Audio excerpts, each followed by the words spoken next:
Hey, it's Justin Breen, author of Epic Life and co-founder of Brepic Network. Today on this amazing show, we're going to talk about why, as a visionary leader, you must create connection spiritually, how to create movement through meaning, and how to escape the industrial ghetto of your own mind in order to live a visionary, epic life. Can't wait to hear this interview.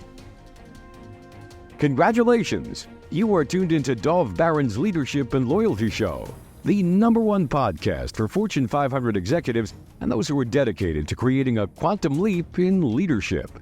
Your host, Dov Baron. He's an executive mentor to leaders like you. Dov Baron is an international business speaker who was named by Inc. magazine as one of the top 100 leadership speakers to hire. Now, over to Dov Baron. Welcome, dear friends, fans, and fellow aficionados of leadership excellence. Thank you for joining us on this episode of the Leadership and Loyalty Podcast. I'm your host, Dov Baron. I'm here to assist you, tapping into the one thing in your business that changes absolutely everything by transforming meaning into action. On that subject, I have a special announcement for you. My brand new course has just been released on Coursify X.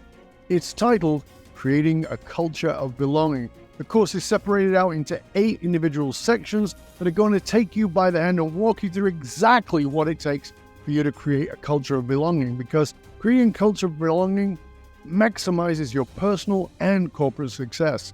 Get ready to strap on the tanks and dive into what it takes to create a culture of belonging for your organization. Curious to know more? Simply go to CoursiFyX.com/belonging. That's CoursiFyX.com/belonging. All right, on to today's show. Look, as leaders, we are driven often by really quite unreasonable levels of stress and towards success. And some might say that internal pressure, it often creates outstanding outcomes. Of course it does. However, the question still comes, at what cost? On the next 2 episodes, we're going to take a deep dive into the difference between having a successful life versus creating an epic life of impact. Is it possible to build a global, collaborative, visionary organization without ignoring the people you love? My guest for the next 2 episodes has some surprising answers for you. Today, my guest was a 20-year veteran of journalism who went on to become the founder and CEO of a global PR firm called BR Epic. More about that in a moment. Before we dive in, as always, we need your help in staying relevant. So please do us a favor, go over to wherever it is that you tune into podcasts from and rate, review, and subscribe to the show. It really does matter, and we really do appreciate it. I do read all your comments. If you are a regular listener, please do us a favor and do that. If you're a regular listener, big thank you to you for making us the #1 podcast globally for Fortune 500 listeners, and we are honored and grateful to be cited by Inc.com as the #1 podcast to make you a better leader. All right, let's dive right in.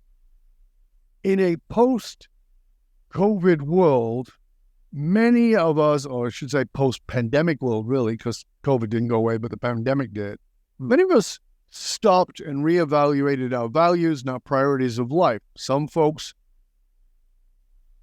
got right back into the race, and some folks are still screaming for things to get back to normal. But wherever you fall on the spectrum of that, the truth is, at least at some level, you want to make a significant positive impact. But how can we build these epic companies of influence and impact while still being there for the people that we love? Well, to gain a deeper understanding of that topic, I'm sitting down for the next 2 episodes with Justin Breen. As I said, Justin Breen was a journalist for 20 years and went on to become the founder and CEO of a global PR firm called BR Epic. It's an exclusive connectivity platform, BR Epic Network. His newest book, this is interesting, please pay attention to this, Epic Life, features a foreword by Dr. Peter Diamandis, and it's also been the #1 overall book for sales, Amazon and Kindle, and recently it's even made the Wall Street Journal and USA Today bestseller list. Justin is also a dad who happens to be an entrepreneur who connects visionaries who are changing the world. Ladies and gentlemen, please put your hands together and help me to welcome the epic Justin Breen. We did it. We did it. We did it. Yeah, culture of belonging. Culture of belonging. Leaders want to create their own culture of belonging or find the right culture of belonging. So I belong in two cultures, one with my family, wife, and two visionary children, or a culture of visionaries, and then we just connect visionaries to other visionaries. So just creating our own culture with the right mindset and the right network of folks. Well, that's very important. Yeah. Let me ask you, Justin, I know you've been on an epic journey. Yeah. Give a rough overview of it, but we'll get more into the details of it as we go on. But I think, in my opinion, we've talked about this, you and I, off air, that there's a moment for everybody. And it's not necessarily in that moment, but the ramifications of that moment that give our life meaning. What is the origin story of what gives your life? Well, I appreciate that question. And I just think things are meant to be the way they're meant to be. I stopped believing in randomness a long time ago. So it was a moment before I was even born. It's how my parents met. My dad was 61 when I was born, and my mom was 27. 34 years difference. Right. Yeah, a bit of a difference. In my world, that's my world. So yeah, it's normal. Yeah, it's just the norm. Like most visionaries, people look at them and go, "Whoa, that's a visionary." I go, "No, that's the people I talk to." So it's the same thing. Okay, so my dad was a World War II hero, born in 1916, shot down multiple times in combat, many times without a parachute, became attorney in Nuremberg Nazi war crime trials, came from nothing. He and his three brothers all served actively in World War II and Korea. They all survived. And then when my dad was in his late 50s, a drunk driver hit him head on. The drunk driver was killed instantly. The drunk driver crossed a highway median like a grassy knoll, and then hit my dad head on. So my dad broke every bone in his body and survived. And then he woke up, and my mom was his nurse. She was 27 when I was born, and he thought he was dead, and he thought she was an angel, but it was my mom. And most of my days talking to the world's top visionaries, hanging out with them, top hustlers on planet. I haven't met anyone with more hustle than my mom ever. She's the ultimate no excuses. And so that's the moment. I mean, father, World War II hero, shot down multiple times in combat, many times without a parachute. My mom, pure hustle, no excuses. And so I'm the product of that. But how does that, for you, give you deep meaning? Because you're meant to be this person or you're not. You're meant to be, and things are meant to be. So the odds of something like that happening in a human life created, if you looked at it from a statistical thing, it'd be in the billions, if not trillions, but I just think they're meant to be. So all these things that are amazing in my life, and I'm endlessly grateful for them, including meeting my wife the day before she started medical school, or starting first company after job salary was cut in half and I couldn't find a job, having two wonderful children, only partnering with top visionaries. It's just because this is just how it was meant to be. And I learned that from before I was even born. So when you say how it was meant to be, that sounds like you believe, and I'm not saying this is true, I'm asking. It sounds like you believe there's some kind of a divine plan. 100%. I'm always amazed by the entrepreneurs that don't believe that. It's fine either way. I'm just surprised. For multiple reasons. One, because it's comforting. It's comforting. Two, it eliminates the narcissism. Believing in a higher power, it's that you're not the center of the earth, that the earth or whatever is controlled by something else. And then three, there's no way, this is a joke but not joking, there's no way someone like my wife would have married me if there wasn't a higher power. So I say that all the time, but it's true. I mean, maybe she was drunk. got her the day before she started medical school, at her weakest moment. And she always says that, and she's not kidding. And so now we have 2 kids, and she's the COO of second company. She's phasing out of pediatrics to become COO of second company. So she would have never done things like that if she hadn't married a visionary maniac like me, and I wouldn't have had a family or learned how to say thank you without marrying a brilliant, stabilizing human like her. So things are just meant to be. So when it comes to creating this epic life, Yeah. that suggests a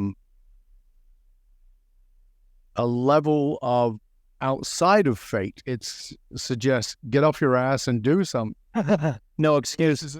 Versus a divine plan, because many people interpret this divine plan as those doors are going to open for me because that's just No, those are God is in plan. No, those are humans. The humans who won't put in the. So my litmus test, believing that something's going to happen without creating something and doing something about it, that's illogical. And then again, my litmus test is my father, who was shot down multiple times in combat in World War II, many times without a parachute. Most people can't do that. They make excuses. And then all I do is talk to the world's top entrepreneurs. So not business owners, not humans, not consultants, just pure visionary. And then there are only 4 things that separate visionaries from humans and everyone else. So 1 is bankruptcy or potential bankruptcy, 2, depression, 3, highest level of anxiety that you can imagine, and 4, likely and or possible traumatic experiences as a child or young adult. So for humans and business owners, consultants, those are excuses. Visionary, figure it out. I will say, though, believing in a higher power definitely helps with that. Certainly helps with it. But if you're not going to do something about it yourself and believe in yourself, how do you expect others to believe in you if you don't believe in yourself first? So as this, I'll call it faith-based, is that faith-based part of you always been part of you, or is it something you adopted later in life? Tremendous question. Tremendous. So I'm in all these, I'm very grateful to be in all these top entrepreneur groups. And then in these breakouts, certainly not always, but many times it always goes back to religion, regardless of what religion it is. Mm-hmm. And then being in discussions like this, what I've learned is what religion actually is an operational, it's an entrepreneurial operational system. So religion is rules. And yep. So an entrepreneur, even though most great entrepreneurs love to break rules, it's good to have some type of fabric or a religion or whatever that is. Again, it's the equivalent of marrying a stabilizing human. Usually people like us marry stabilizing humans. Not always. Entrepreneurs, I've talked to many of them that have been grateful to be in the military, armed services, because it's an operational system. Yes. Religion, operational system. Marrying a stabilizing human, entrepreneurial system. Having the right mindset of abundance, visionary investment. That's an operational system to attract other visionaries. So religion to me is just another operational system. But again, was it something you were born into, or something you adopted later in life? Okay. Thank you for doubling down on that. So I strongly feel you're either born someone who can jump out of a plane without a parachute, or you don't know if you have a parachute when another one's been shot down and you'll just get back into another plane. I strongly believe you're either born like that or you're not. If you are born like that you can work on your mindset every single day. So I strongly feel you're either born top entrepreneur on planet, and if you are, you can work on the soft skills, the mindset, the religion. So I always was interested in religion and have been to basically every, okay. So I was raised Jewish. I'm just giving this as context because okay. So I was raised Jewish. I've taken communion in a Catholic church at least 4 or 5 times. Fascinated by Mormons. Mormons are super interesting. Before I met my wife, I had almost married an African-American woman who was Southern Baptist, so I went to church with her where I was the only white person in the church, and they were dunking people in bathtubs, and there were the neon crosses. So that was interesting. But all these breakouts in the entrepreneur groups, it's always about religion. Always. So not all, most of the time. So you were born into a faith, but you have moved out of that birth faith into a faith of choice?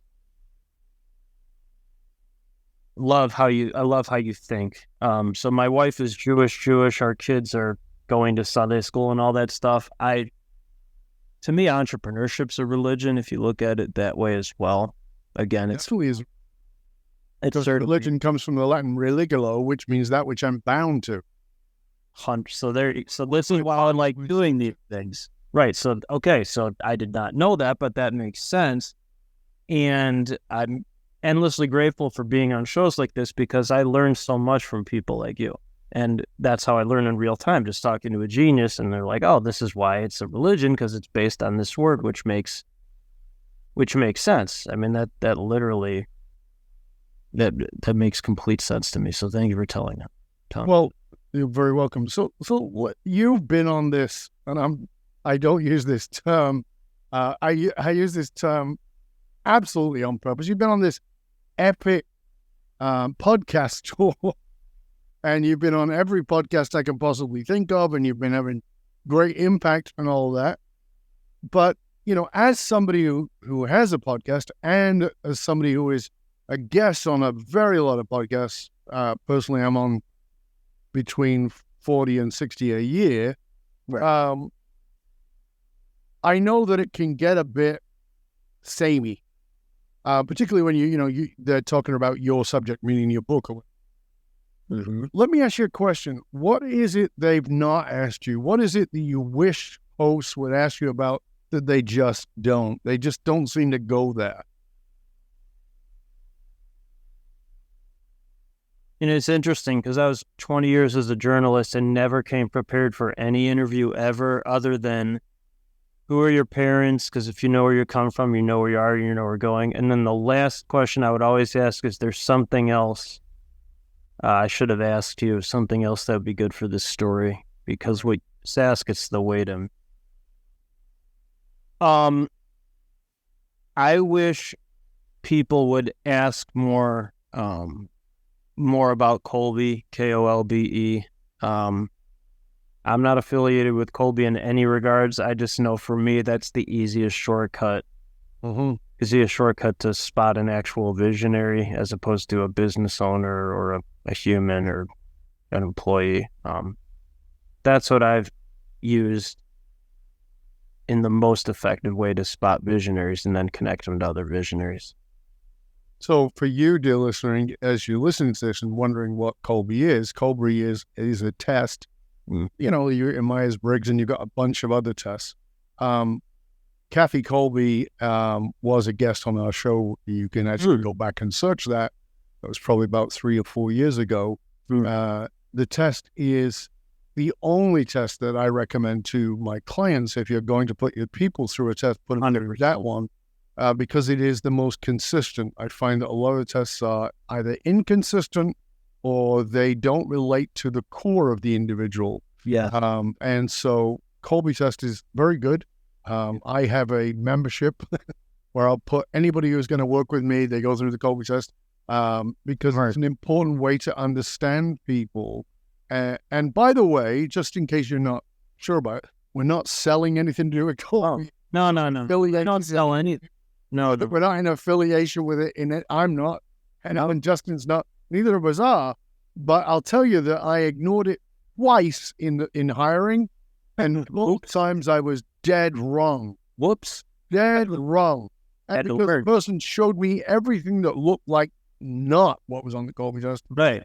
And they'd gone through the Kolbe test, but I went, something's off here.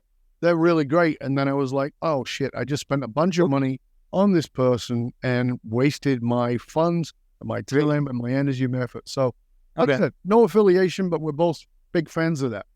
Right.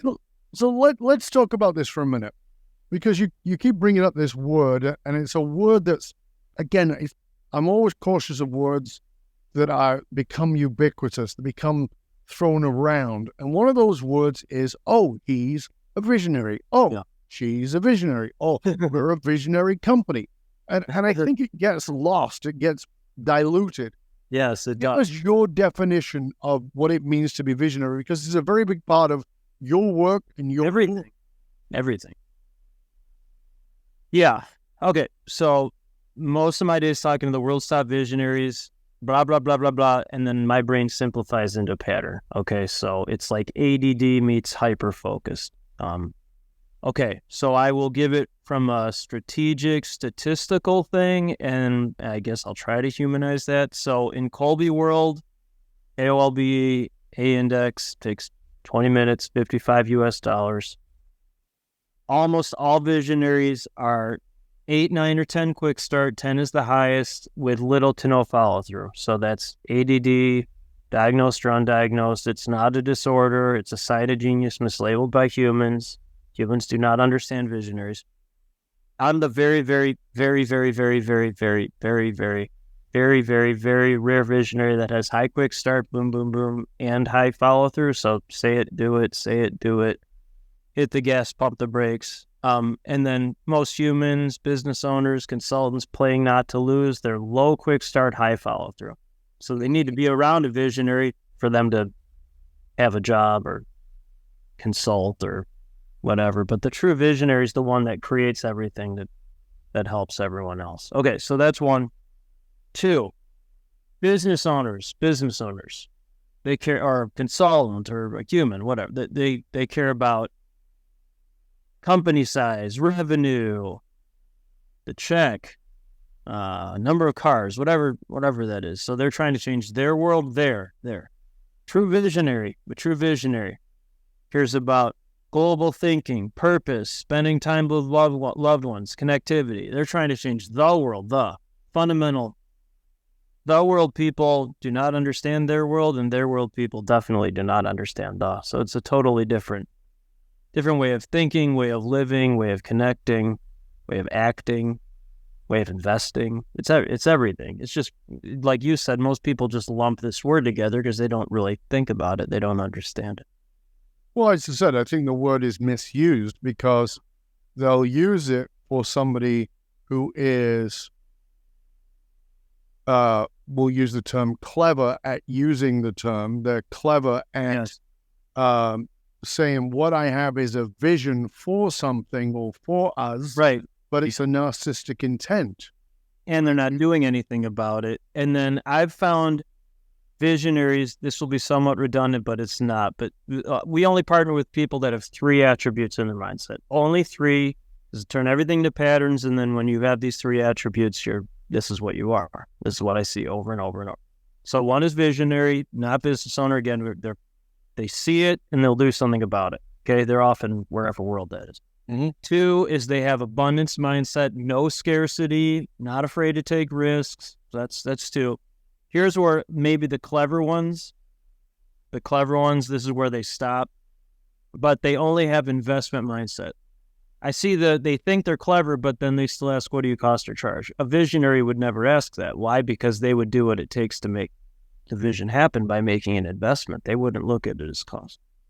So where I see the clever people are the ones that aren't really visionaries. They think they're a visionary. They think they live in abundance, but they're still in cost world. And you can't be a visionary in cost. That's a really great understanding of it. Thank you for that, because I think that so often is lost, and you just really nailed it down. That's what it is. They think that you can't be, and then if you're all 3, thank you for acknowledging that. If you're all 3, you can be 1 or 2 types of people. 1, running high 6-figure to 10-figure company. You see your family and friends or whatever, whenever you want. You do what you like to do, what you're good at. So that's most people I talk to. And then 2, you're not there revenue, profit-wise in the first group, but you will be. So there's no, what do you call it? That you just do it, because that's what a visionary will do it. They'll get into a plane without a parachute after another one's been shot down. Yeah, a friend of mine, I remember meeting my friend who was not more like that, but I had met him over a Zoom meeting and really liked him. Yeah. And he lives in Europe and really liked him. And he was coming to U.S. He was going to be in Vegas. And I just, he sent a text saying, oh, I'm in Vegas. And how far away from you is that? And I said, I live in a different country. it's quite a while. And he said, "Oh, okay." He goes, and I said, "But I'll come and see you tomorrow." And I got on a plane and met with him and another guy who lives in Colorado who was going to be there. And I was like, "I was going to go down for 3 days and hang out with these guys." And they were like, "What? Why did you come?" Right. Like, we didn't have any business deal. And I go, "No." And we still haven't done business. We're friends. It's like business is a byproduct of real relationships. Exactly. So, it's like, that's hard to grasp for a lot of people. Well, you can. So one, that's a great anecdote. Two, most of the world's like, what? So eventually, like, I just stopped talking to the people that go, what? Because it's a one-way conversation into nothing. So really, what I've learned is all our companies are just giant connectivity platforms for geniuses, and they're just introducing each other for mutual gain.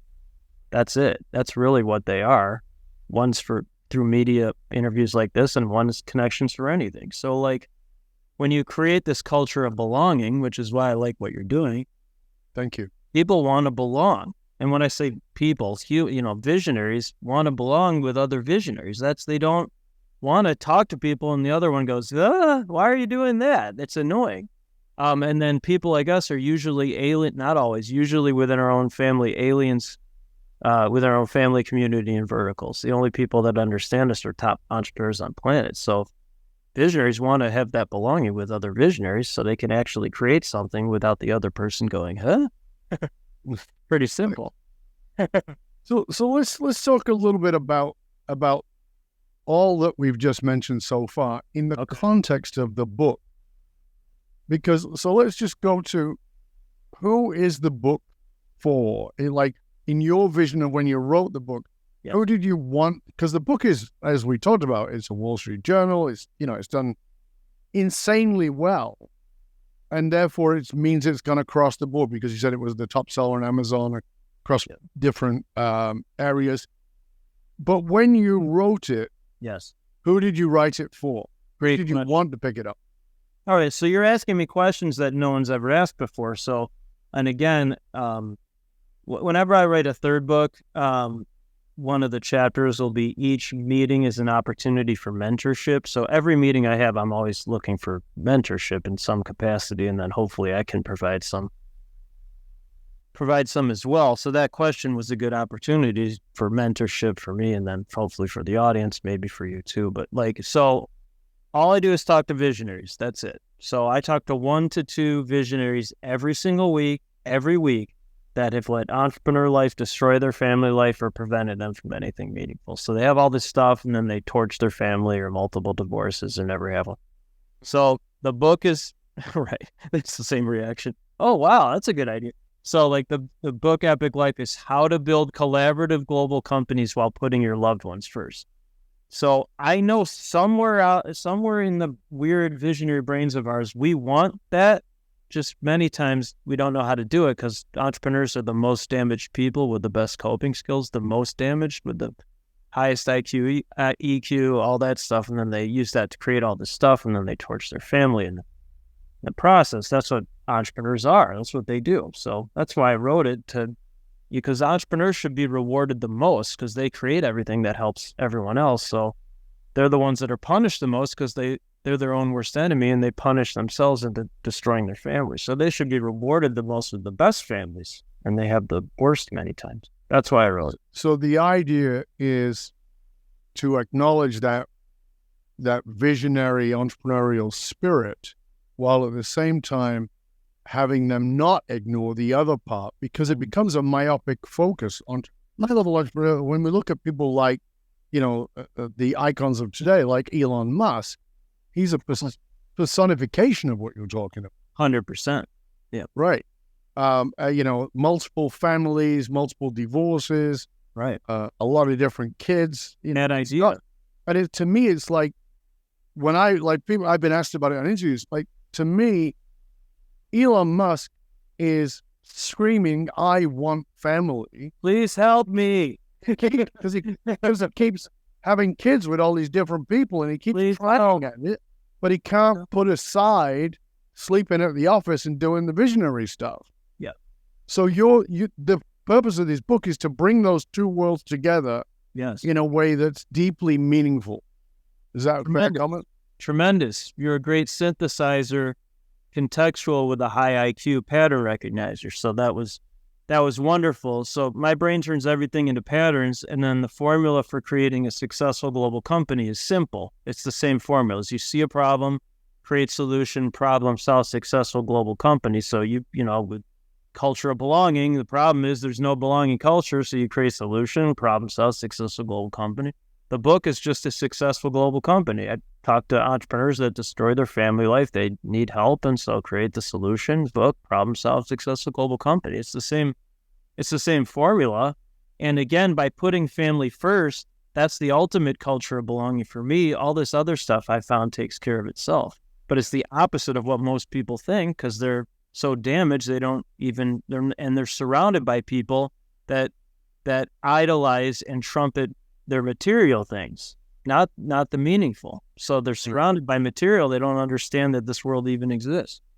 So based on what you wrote about in the book, what's the first step in putting a pause on? Because a lot of those visionaries feel like if I'm not doing this, I'm out of integrity with who I am. No pause, 100%. Yeah, there's no pause button. So No. what's the first thing they have to do?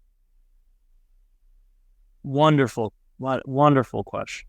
This is ranking up there with one of the best interviews. So Thank you. One, you care. Two, you're a really good listener, and then you ask the right follow up. That's important. So chapter three is winning the wrong game. So I was talking to you're a 9 quick start. I was talking to another 9 quick start friend of mine, Jesse Elder, and I'm like, oh, you know, why are all these entrepreneurs focused on cars and big exit and all this lists and stuff? They're like, oh, they're just winning the wrong game. I'm like, oh, good idea. I'll write a chapter, winning the wrong game. So entrepreneurs without exception are incredibly intelligent. Whether or not they went to college or even high school, that doesn't matter, but they're very high IQ, EQ, because you can't do certain things without those type of things. You're just, you can't. I mean, the way your brain is, it's very high IQ, EQ. So asking that question, what game am I actually winning? That's the first step, because if you actually make the unconscious conscious by asking that question, and then having the right mindset attracts right network, which creates right opportunities. So having that mindset to look for, family meaning first, that attracts family meaning first. It's just their entrepreneurs are so damaged many times they're not even looking at what the actual answer is, because they're putting it themselves into all this material stuff that you were just talking about. Mm-hmm. Absolutely. Right. So we're already coming close to the end of this first part of this interview, and I'm loving this conversation. Thank you so much, Justin. I mean, you're really opening up people to look at things that they maybe have not looked at before. Right. Certainly, maybe they've looked at, but only at a surface level. Yes. And this is requiring us to take that deeper pause. And particularly, I love that question of what is the game that you're winning at? And is it the game you want to win at? Because you might be winning, you might be a freaking superstar, but at the same time, this is what I say to people all the time in my clients, the people I work with who are very highly successful, you've got all these things that are just so amazing, but why do you feel empty? Right. Well, because the game you're winning is not the game you actually want. They're winning the wrong game. Yeah. That's why I love that. It's beautifully stated. So before we come to the end of part 1, I would love for you to tell people where they can find out more about you, about the book, and about your organization, and how they can reach out and get more of your resources. Thank you. I'm Simplifier. Epic Life is all over the world. Very grateful Dr. Peter Diamandis wrote the foreword, and you can get it. I just found out it's at Walmart. I thought, I was like, wow, people are going to Walmart to read. That wasn't the original audience that it was meant for. But hey, it certainly doesn't fit with that picture I asked. But wow, wouldn't that be awesome if there were like all these visionaries that like, you know what, I like to go to Walmart. So it is a Walmart. So I was pretty excited about that. But no, Epic Life's anywhere. So just we'll put the links in there, and people can reach you through LinkedIn and other places like that as well, and yes, company website. Yes, New Brunswick, Canada, UK, Australia, and Asia. They can help that for you. Thank you. We'll make sure that all those links are posted into the show notes. We're going to be back in just one click for more of this delicious conversation with Justin Breen, also of Be Epic. And, you know, before we go anywhere, before we even get to the second half of the show, I'm going to ask you that question. Are you winning the right game? That's the question I want you to ask yourself before you even get to part two. Because if you can stop there, I mean, really, that's gold purely right there. Are you winning at the right game? Because maybe you're winning at the one you don't want. We're going to be back in just one click with more from our delicious conversation with Justin Breen. Stay curious, my friends. Stay curious.